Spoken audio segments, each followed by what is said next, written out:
आज मैं आप सबको एक कथा सुनाता हूं। एक दिन प्रातः एक व्यापारी अपने घर से निकला। घर से निकलते ही एक बिल्ली ने उस व्यापारी का मार्ग काट दिया। व्यापारी घबरा गया। वो फिर से घर लौट गया और शुभ घड़ी की प्रतीक्षा करने लगा। और जब वो पुनः अपने घर से निकला तब वो वाहन जा चुका था जिससे राजा तक पहुंचकर उसे भेंट देनी थी। राजा को भेंट नहीं मिली। राजा क्रोधित हो गए। राजा ने उस व्यापारी का व्यापार बंद करवा दिया। इस कारण व्यापारी क्रोधित होकर घर पर अपनी पत्नी से लड़ बैठा। पत्नी अपने बच्चों समेत मैके वापस चली गई और उस व्यापारी के जीवन में यदि कुछ रह गया था तो केवल अंधकार। और इन सब का कारण वो उस बिल्ली को मानता रहा जिसने उसका मार्ग काटा था। ऐसा ही एक दूसरा व्यापारी राजा को भेंट देने निकला और उस व्यापारी का मार्ग भी एक बिल्ली ने काट दिया। वो व्यापारी तनिक घबराया, परंतु उसने आगे बढ़ना अधिक उचित समझा। राजा तक वो समय पर पहुंचा। उसने राजा को भेंट दी। राजा प्रसन्न हुए और राजा ने व्यापारी को अपना व्यापार बढ़ाने की अनुमति दी, स्वर्ण आभूषण दी। जब व्यापारी घर पर पहुंचा तो पत्नी को आभूषण और अपने बच्चों को देने के लिए वस्त्र थे उसके पास। हर ओर प्रसन्नता थी। समझ रहे हैं ना? दोनों के साथ एक ही प्रकार की घटना हुई, परंतु दोनों की प्रतिक्रिया भिन्न थी। ऐसा ही हमारा जीवन भी है। हमारे जीवन में प्रारब्ध का अपना स्थान है, परंतु उससे कई अधिक महत्वपूर्ण हमारी प्रतिक्रिया, हमारे सोच का प्रभाव है, क्योंकि यही हमारे जीवन को आकार देते हैं। इसलिए अपनी सोच को सकारात्मक रखिए। आपका जीवन सदैव आनंदमय रहेगा। गांधार राज, किंतु क्षमा आपको अभी मिली नहीं है। आप ही ने तो कहा था कि आप युद्ध के योद्धा थोड़ी ना हैं। आप तो चौसर के खिलाड़ी हैं। हाँ, कहा था। तो क्यों ना आपके साथ एक चौसर की चाल हो जाए गांधार नरेश?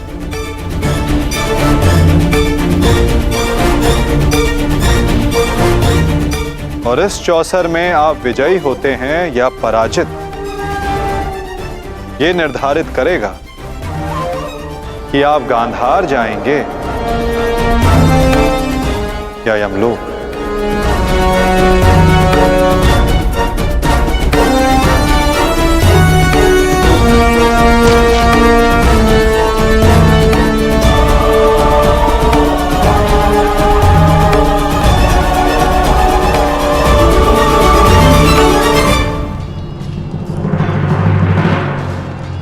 दुर्योधन,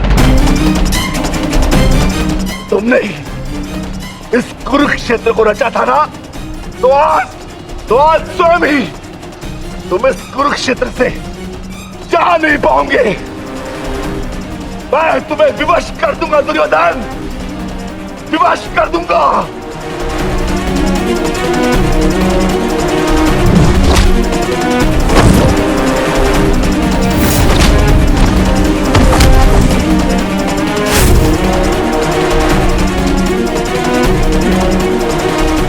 जिसने ये द्यूत सभा रची थी वो आज वहां से जीवित नहीं जाएगा।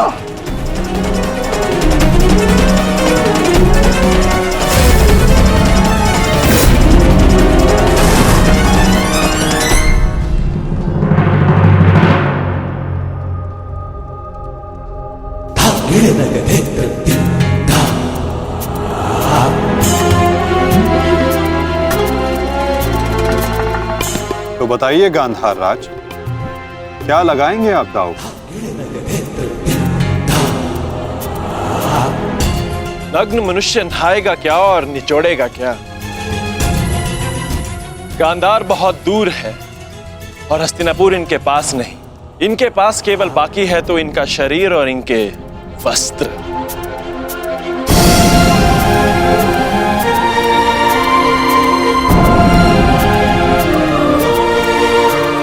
माधव, ये कैसा खेल खेल रहे हैं आप मेरे साथ?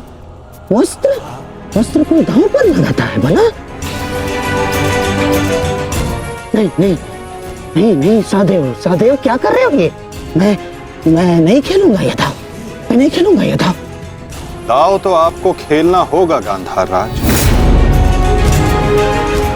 और द्यूत के नियम के अनुसार जब तक एक खिलाड़ी पूरी तरह से विजयी या पराजित नहीं हो जाता, वो खिलाड़ी खेल छोड़कर नहीं उठ सकता।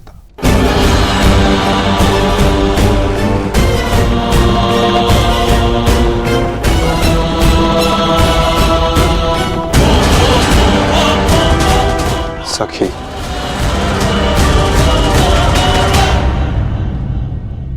पासे फेंको।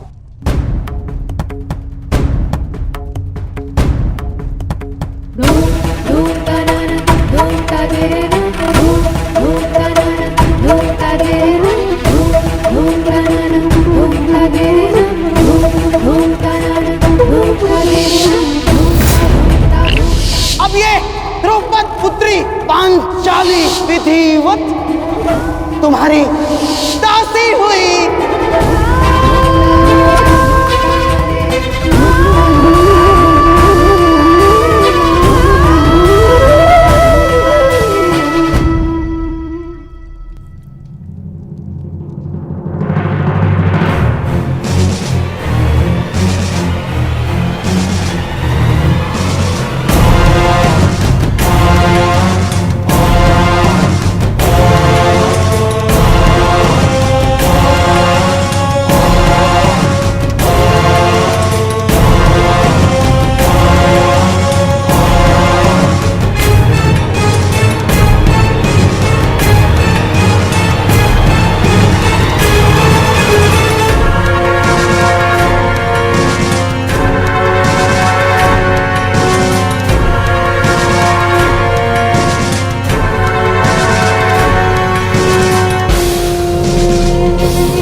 माधव, स्मरण रहे, चौसर है ये।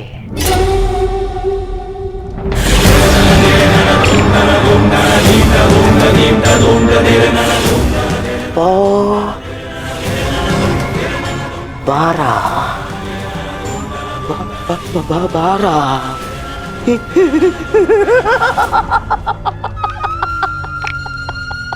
बस अब पौ 12 और विजय मेरी माधव।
ऐसा नहीं हो सकता।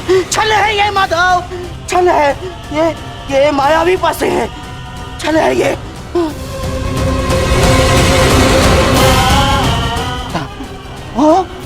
माता भूल गए मामा श्री, 14 वर्ष पूर्व ऐसे ही मायावी पासों से खेल खेला गया था,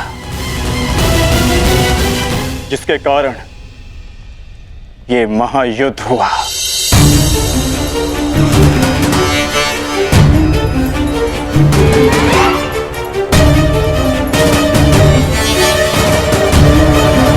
वस्त्र हरण करो इस मामा का।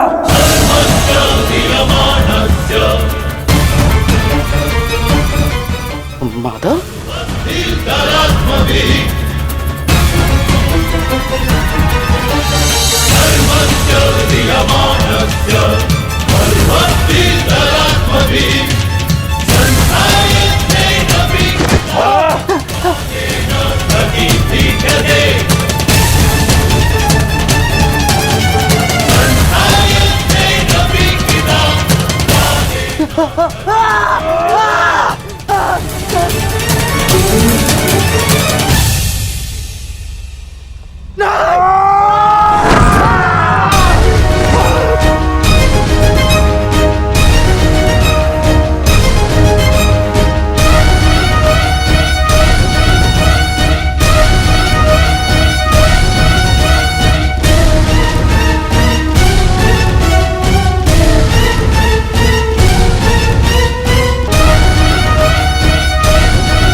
धर्मराज,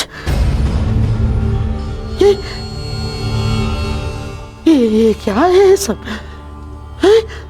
मामा श्री, अगली चाल। अभी तो खेल प्रारंभ हुआ है गांधार राज। विराजिए।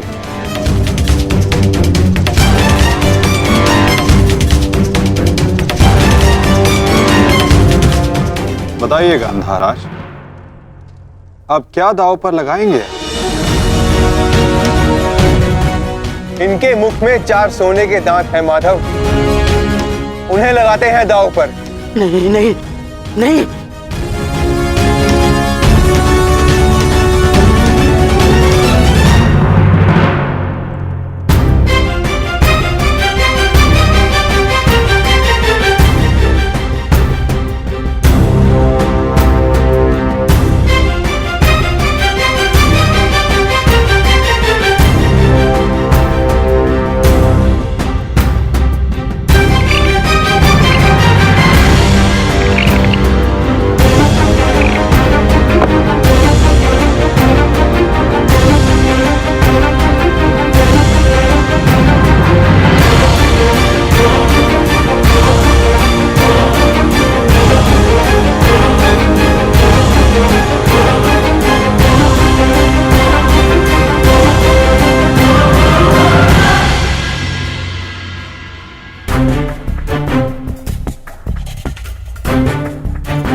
व्यासर की विजय के पश्चात बहुत हंसी आ रही थी ना मामा श्री, अब दिखाई अपने तन पंक्तियां, दिखाओ।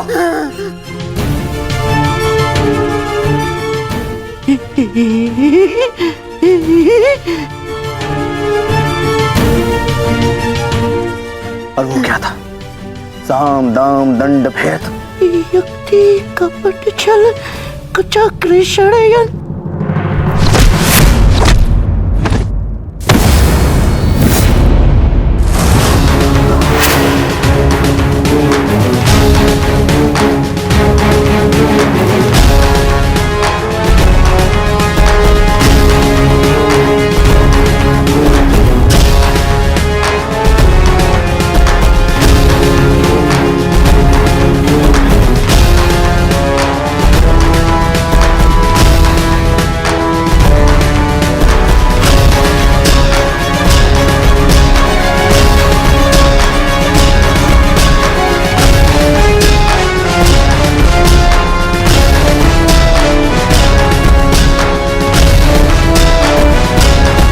आनंद नहीं आया मामा श्री।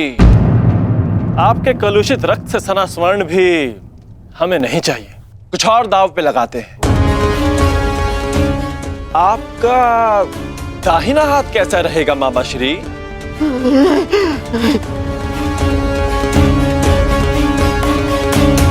वही तो सबसे अधिक मूल्यवान है ना, उसी से तो आप पासे फेंकते हैं।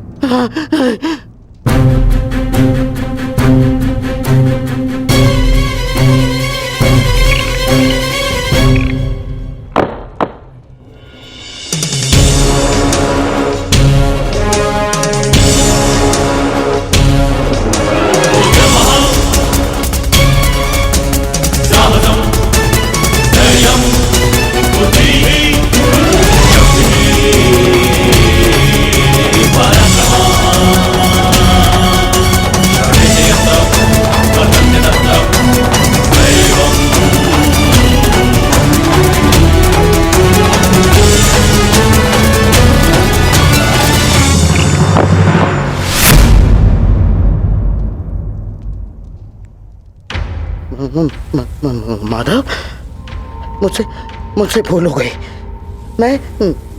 मैं ये चाल पुनः चलना चाहता हूँ। जैसी आपकी इच्छा गांधार राज, अवश्य पुनः अपनी चाल चलिए।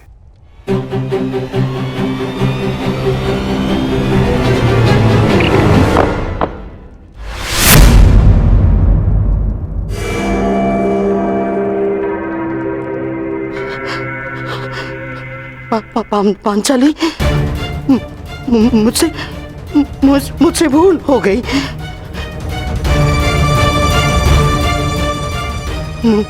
मुझे क्षमा कर दो, मुझे क्षमा कर दो पांचाली। जो आप हार चुके हैं, पहले उसका मूल्य तो चुकाइए मामाश्री।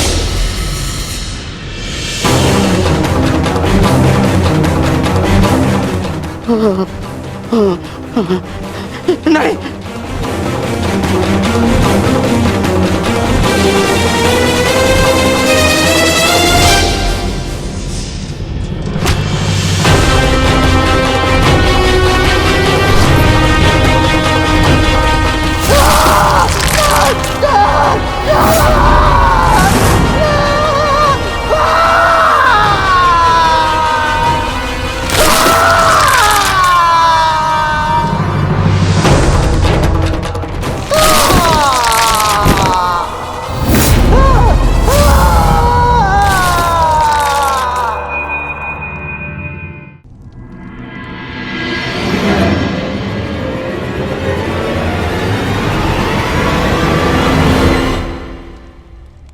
अगली चाल चलते हैं केशव।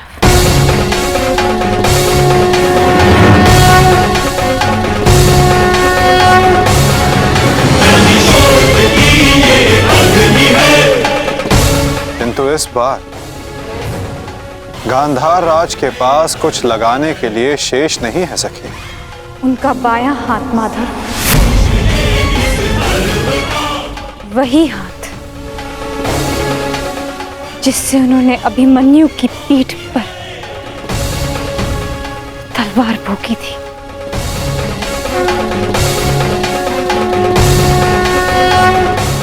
एक और चाल मामाश्री।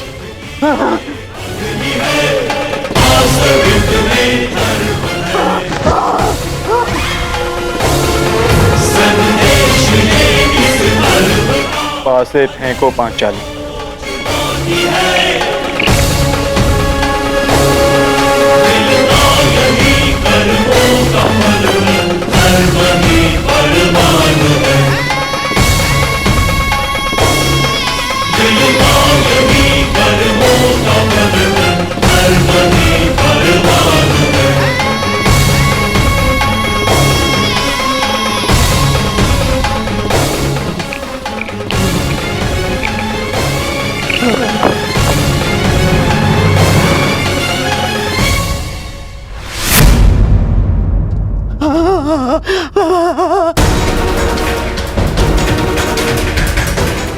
मुझे खेद है गांधार राज, आप अपने वो हाथ हार गए जिनसे आपने महाभारत का युद्ध रचा था।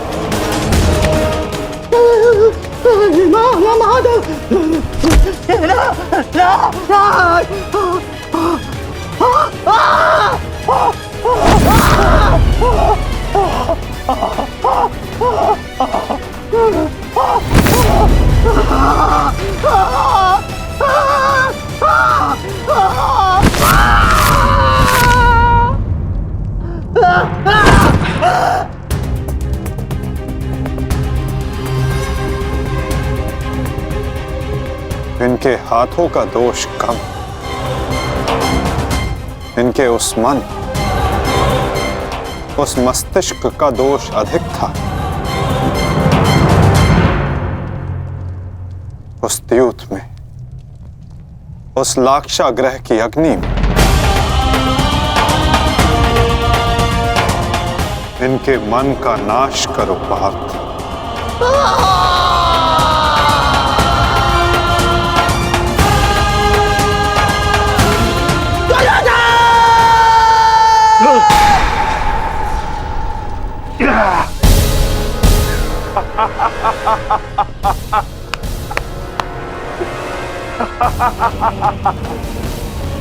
जाओ दुर्योधन, जाओ जाओ, तुम्हें जाने की अनुमति है। जाओ और जाकर अपने प्रिय महाराष्ट्री को अंतिम विदाई दो।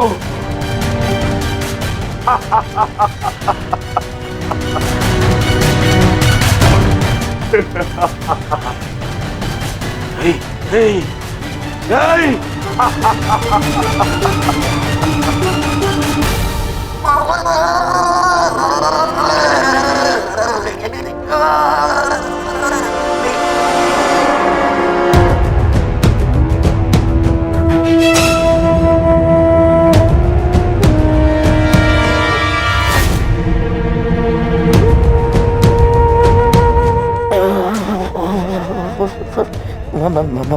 माधव, इतनी पीड़ा क्यों? मुझे इस पीड़ा से मुक्त क्यों नहीं कर देते? जो पीड़ा इतने वर्षों तक आपने पांचाली और पांडवों को दी गांधार नरेश, कदाचित उसके समक्ष आपकी ये पीड़ा कुछ भी नहीं। जो बोओगे वही काटोगे, यही नियति है।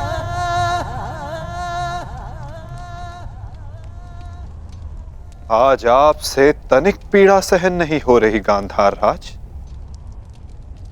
और उस पीड़ा का क्या जो आपने पांचाली को दी थी। स्मरण करने का प्रयास कीजिए गांधार नरेश, अनुभव करने का प्रयास कीजिए उस पीड़ा का।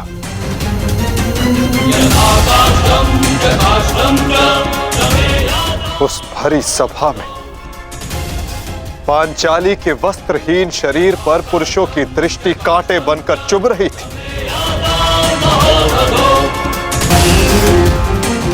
स्मरण है गांधार राज कि किस प्रकार उस सभा में पांचाली गिड़गिड़ाई थी, किंतु तब भी आप सब में से किसी ने एक ना सुनी।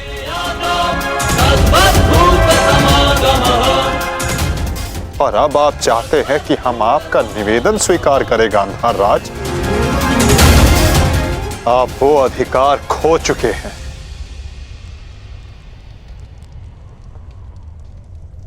आपकी ये दुर्दशा आपके दुष्कर्मों का परिणाम है। कदाचित आपकी इस दशा को देखकर कुछ कुकर्मियों को शुद्ध और नए जीवन जीने की प्रेरणा मिल सके।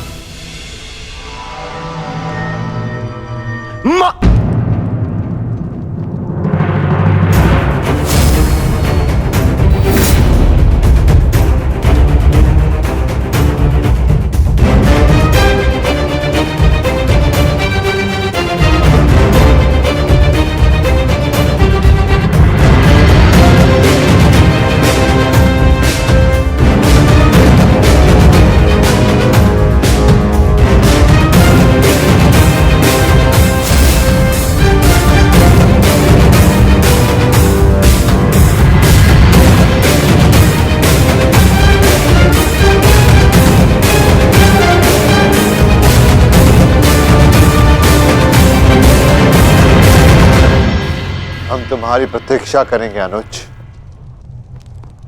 जाओ, जाकर मामा श्री को अंतिम विदा दे दो।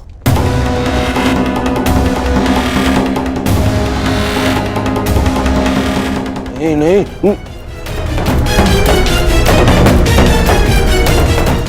नहीं मामा, नहीं।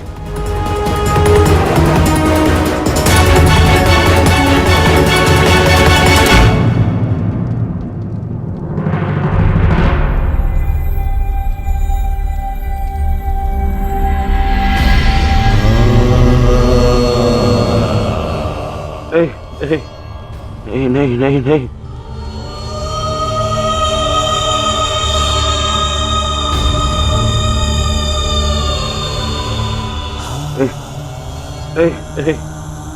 नहीं नहीं नहीं नहीं मामा, नहीं नहीं नहीं नहीं नहीं मामा, नहीं नहीं नहीं नहीं नहीं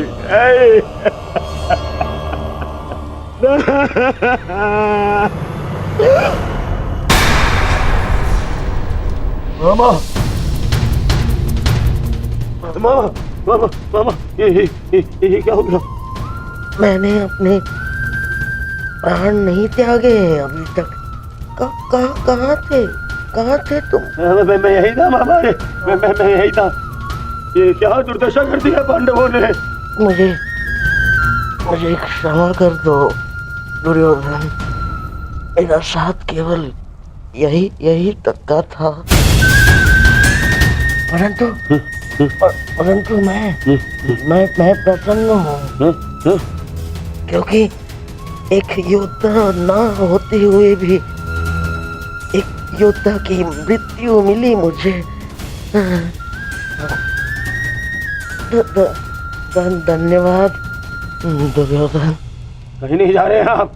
मैं आपको लेके चलूंगा, कुछ नहीं होगा आपको। आप कहीं नहीं जा रहे। उठिए उठिए उठिए मामा, उठिए जाने दो आपको। नहीं नहीं नहीं, अरे मामा, आप ठीक तो है? क्या हो गया मामा? मामा, मैं आपकी चिकित्सा करवाऊंगा मामा। इसको निकालो, इसको। नहीं नहीं नहीं नहीं नहीं नहीं नहीं, मामा मामा मामा, नहीं मामा, नहीं नहीं नहीं मामा। अब कोई लाभ नहीं। नहीं नहीं नहीं, हर मनुष्य का अपना एक विशेष बल होता है। यदि उस बल ने उसका साथ छोड़ दिया तो समझो उसका अंत निश्चित। नहीं मामा, मामा नहीं मामा। जैसे अंगराज का बल तो उसका कवच और कुंडल, जैसे मेरा बल था मेरे पास से। अब यदि अंतिम समय में मेरे पासों ने मेरा साथ छोड़ दिया तो अब कोई कुछ नहीं कर सकता दुर्योधन।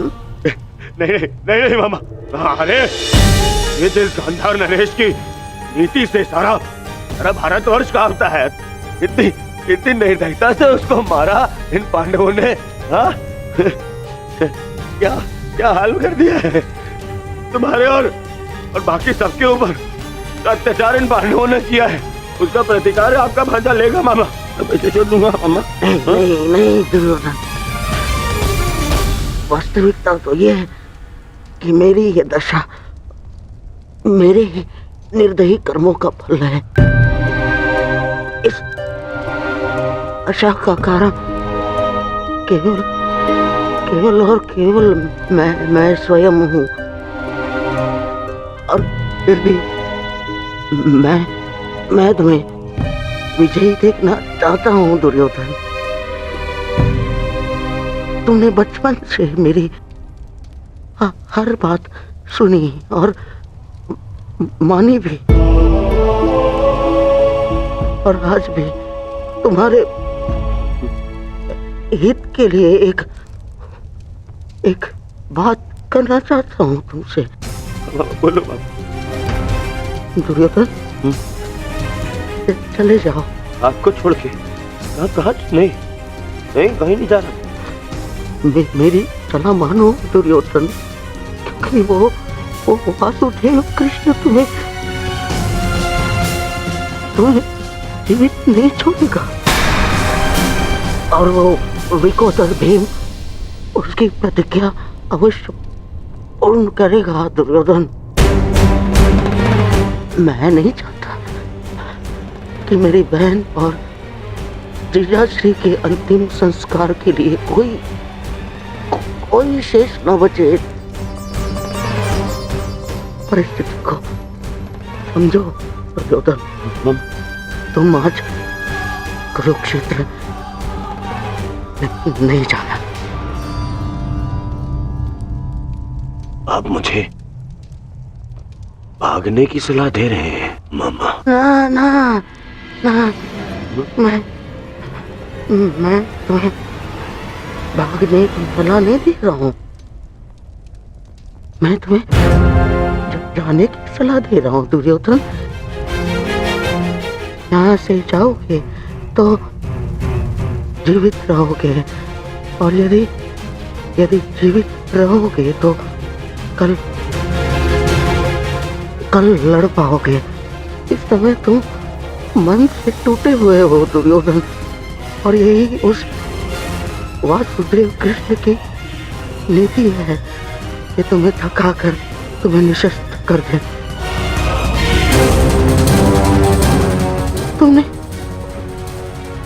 तुमने सोचा नहीं कि कैसे पांडव एक एक करके अलग तुमसे युद्ध कर रहे थे ताकि तुम थक जाओ। ये उस वासुदेव कृष्ण की नीति है तुम्हें परास्त करने की।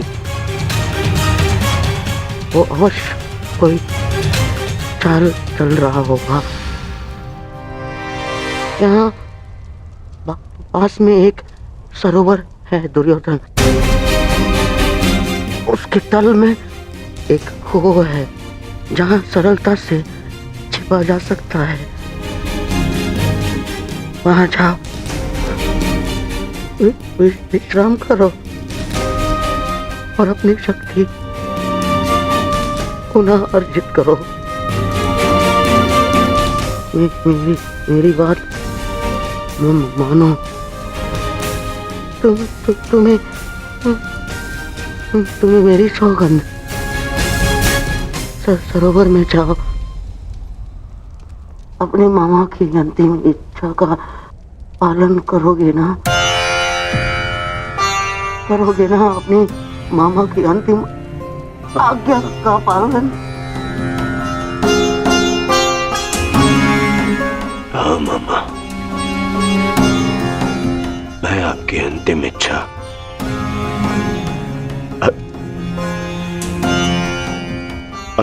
अवश्य पूर्ण करूंगा।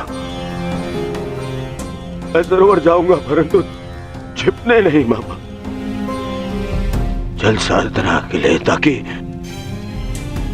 ताकि उन पांडवों से मैं आप पर और बाकी सब पर किए अत्याचार का प्रतिकार ले सकूं। मामा, मैं इस युद्ध को समाप्त अवश्य करूंगा। आपका ये भांजा इस युद्ध को समाप्त करेगा। प्रसन्न रहो।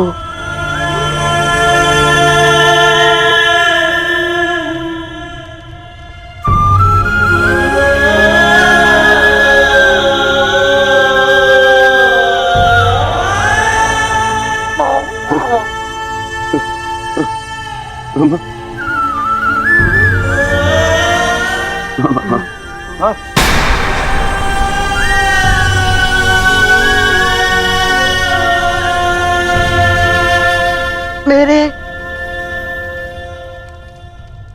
होने वाले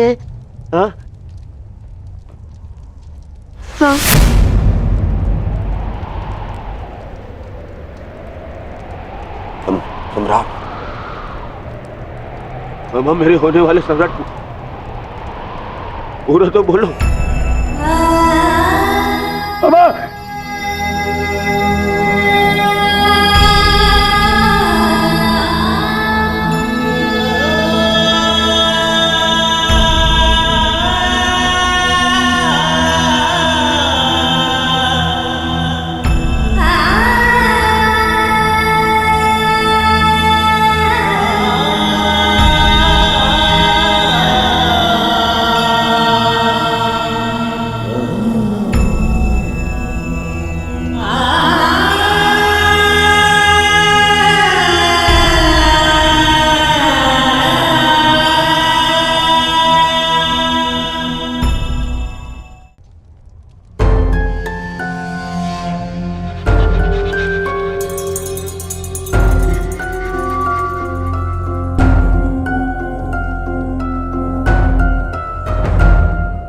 हमें बहुत विलंब हो रहा है युधिष्ठिर। दुर्योधन को गए बहुत समय हो गया है। अब दुर्योधन को बाहर बुलाने का समय आ गया है। प्रतीत होता है कि अपने अंत से डर के भाग गया है वो कायर। इसका अर्थ युद्ध समाप्त हुआ। परंतु ज्येष्ठ, मेरी प्रतिज्ञा तो पूर्ण होना भी शेष है।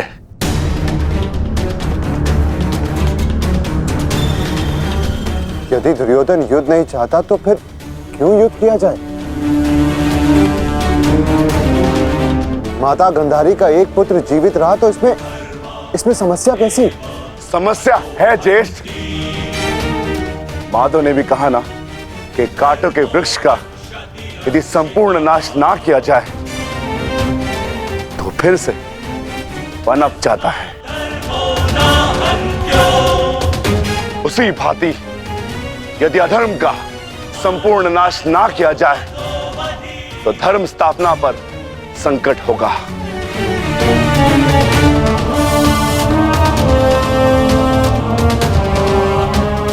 आपको हो क्या गया ज्येष्ठ?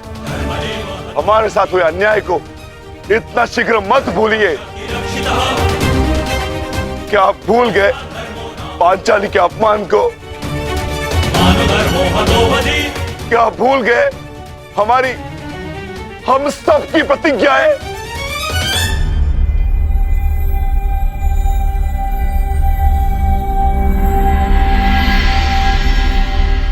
सब स्मरण है मुझे अनुज, सब स्मरण है।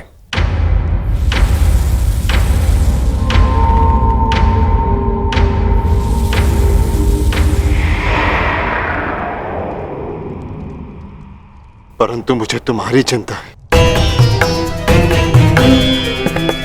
तुम जानते हो दुर्योधन के वश शरीर का कोई तोड़ नहीं, जानते हो ना?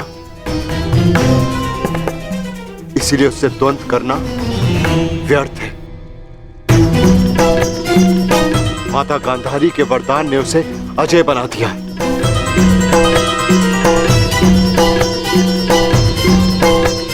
यदि तुम्हें कुछ हो गया तो मैं स्वयं को कभी क्षमा नहीं कर पाऊंगा अनुज। जानता हूं ज्येष्ठ, मैं सब कुछ जानता हूं, परंतु मुझे उसकी चिंता नहीं। धर्म स्थापना पर निकले हैं तो बलिदान देना होगा।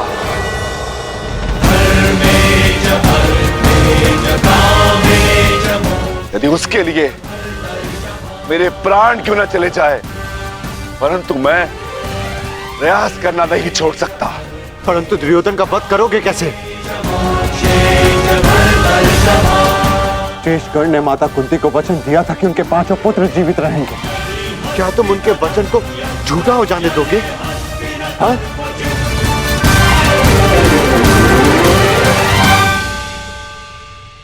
उत्तर दो भीम, कैसे परास्त करोगे दुर्योधन को?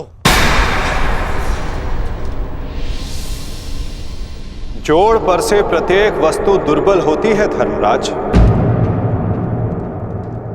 दुर्योधन की जंघा और उसकी कमर का जोड़ अभी भी मानविक है।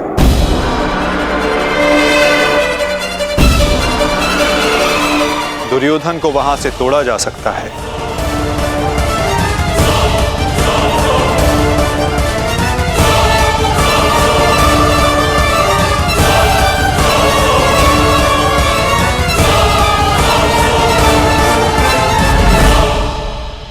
परंतु यह अधर्म होगा माधव। इस समय धर्म की मांग, कदाचित यही अधर्म है धर्मराज। दुर्योधन का अंत धर्म की मांग है।